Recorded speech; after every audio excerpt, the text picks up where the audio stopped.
So, the 10 heavy metal albums you missed in 2023. This is not a challenge so much as it is.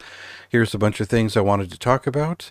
Here are some outliers and some strange things. Here are some overlooked records. Here are just some general things that I never got around to reviewing that I wanted to.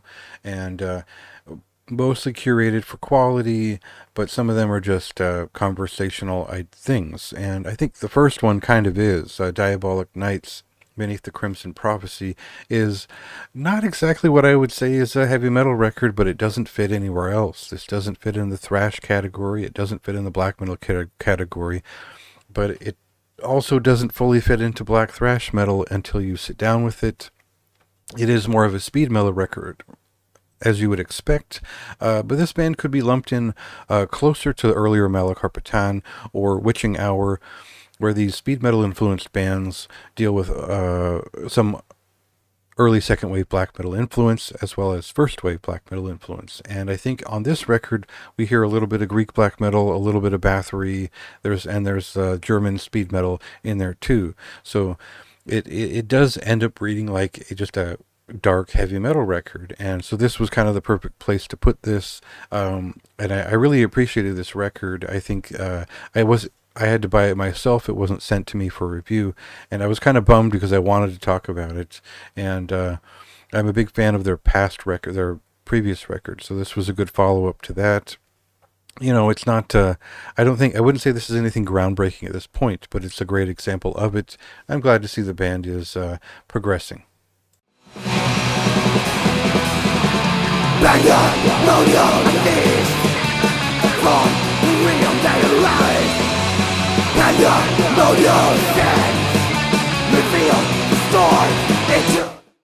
Accelerate is a power thrash metal band and a heavy metal band in really in full from Copenhagen, Denmark, and a quartet at that.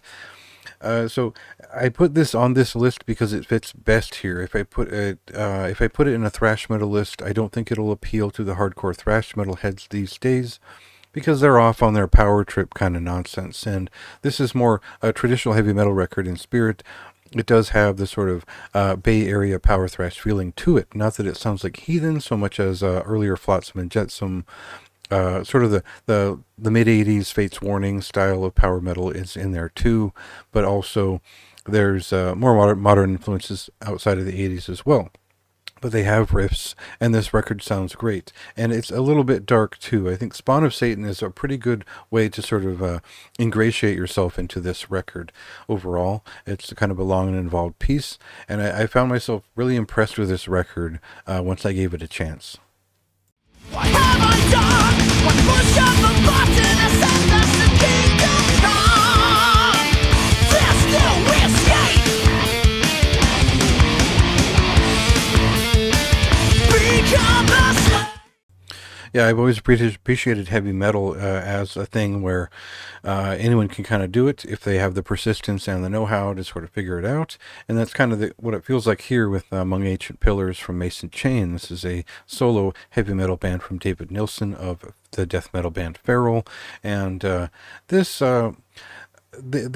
band kind of caught my attention early on with their early kind of demo EP because it had this epic heavy metal version of a Creator song on it, and it really impressed me with this juxtaposition of darker lyrics and slowed down style, and the vocals weren't really there, and I wasn't really expecting them to be there for this record. It does feel like he's taken some cadence from what's kind of popular right now and what bands have influenced him, and that's a little bit of a maybe more of a Idle Hands or Unto Others style vocal or Grand Magus, as I would put it.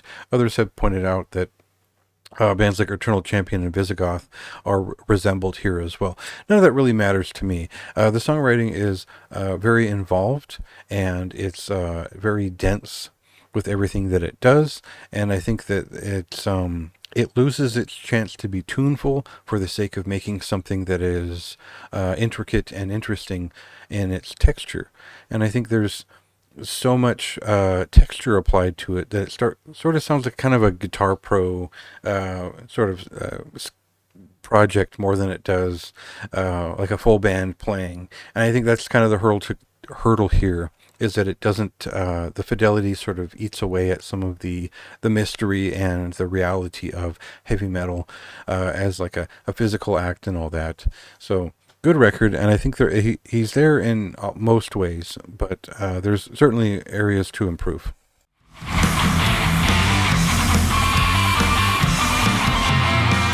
We escape the dawn.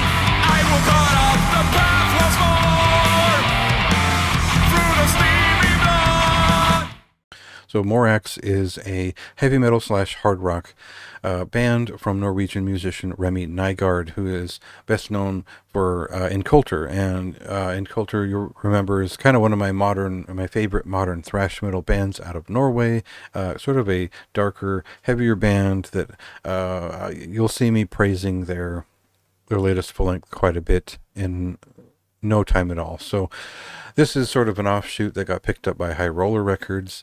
It was a short tape, just, it's like 10, 12 minutes or something like that, but a pretty substantial set of songs that are all catchy. And you can see why a lot of people are praising this at the end of the year, because they either missed it or maybe it's just finally gotten out on vinyl or whatever it is, but very much worthwhile for the songwriting here.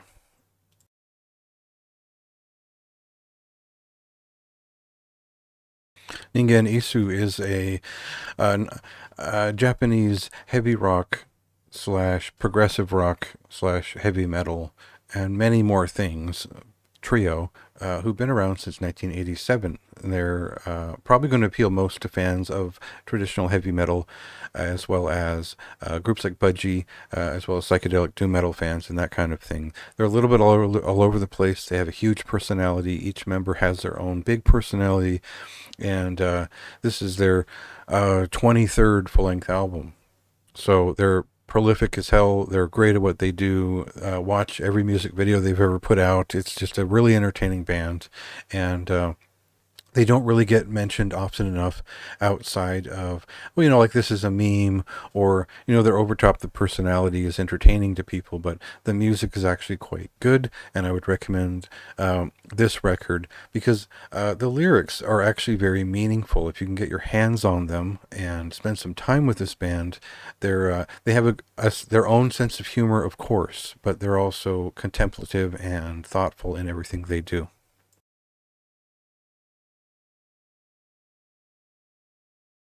Now I split my heavy metal slash doom metal list into two pieces, so I had to fill in the blanks with things that looked cool. So if you thought that this sucked, that's because I randomly picked it because the album cover was cool. This is an occult heavy metal or heavy rock kind of thing. Definitely a record that fits in with the current new wave of traditional heavy metal side of things, and it gets weird.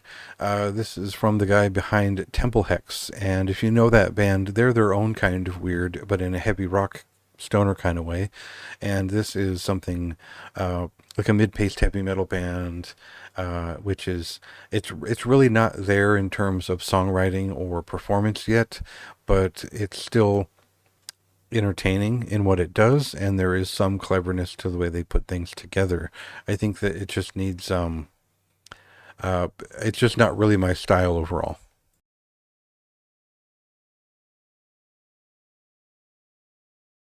We Don't Rise, We Just Fall is the debut full-length album from Firmament, and this is sort of a conglomerated band from ex-members of Angel Blade, Tension, and Prisma, and they most directly resemble Tension. As Angel Blade, those people, most of them went on to feature in Acid Blade. We'll talk about them shortly, but this is more of a heavy rock record in general. It has a little bit of Thin Lizzy in there. It has a little bit of new wave of British heavy metal in there.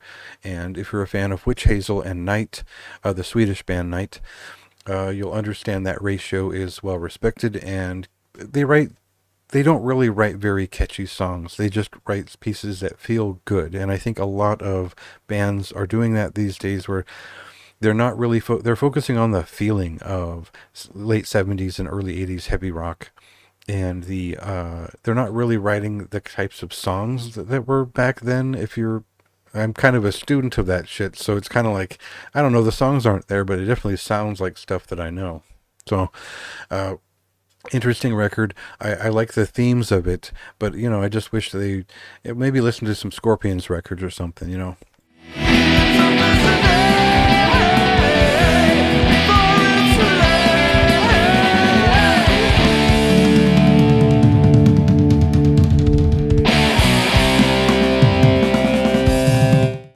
Shooting Star is the latest 7-inch from Acid Blade, and you'll remember last year I really liked their debut full length, as they switched their name from Angel Blade to Acid Blade and had a different sort of lineup for Power Dive. And this is a traditional heavy metal band, and one that is it sort of rides a line between like a throwback new wave of British heavy metal feeling, and also a new wave of traditional heavy metal, the kind of softness of heavy metal today a lot of people go for.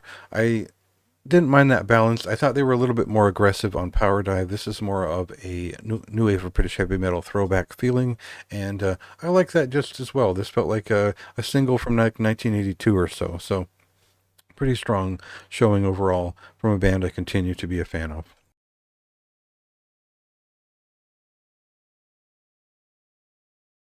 Treacherous Ways is the debut full length from Helms Deep, and this comes from guitarist vocalist Alex Sciortino. And this is a big record. This is a 50-minute record, and if you're going to write a power thrash metal record, why not get the folks behind Raven to help you out? I mean, the fact that he's got John Gallagher here performing bass and Mike Heller on drums is kind of mind-blowing, because they help elevate this record that could have been just pretty pedestrian up to something that is obviously Judas Priest influenced per the people involved, but just generally really well fleshed out, very well developed in its guitar arrangements and leads, and tuneful in most cases.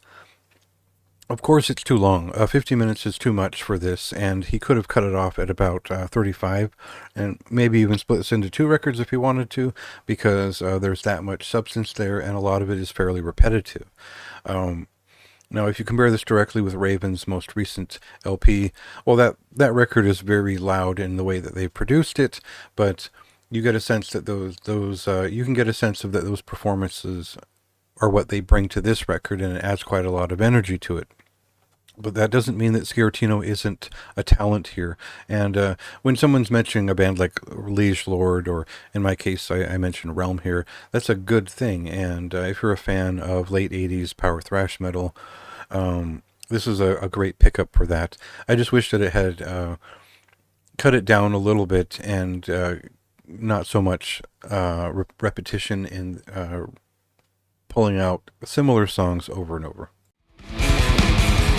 Running out of time.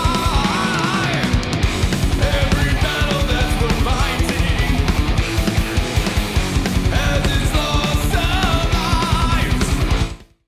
So a band like Heathen Kings, and this full-length album, Field to None, it's traditional heavy metal. There's a little bit of Middle Earth in there. There's a lot of Iron Maiden in there. There's some Blind Guardian and some Manowar, if you will. And that's all there is to it. It is very much leans into more of a heavy rock or early 90s heavy metal feeling in the second half, and the record kind of falls apart. But I wanted to mention it because it makes a great first impression. Go watch the music video, go check out the first half of the album, and you're likely to be impressed by that. I don't think the full listen holds up, but the first impression is strong enough to that I wanted to recommend these guys. The winds above bring us a song, the voices of oblivion.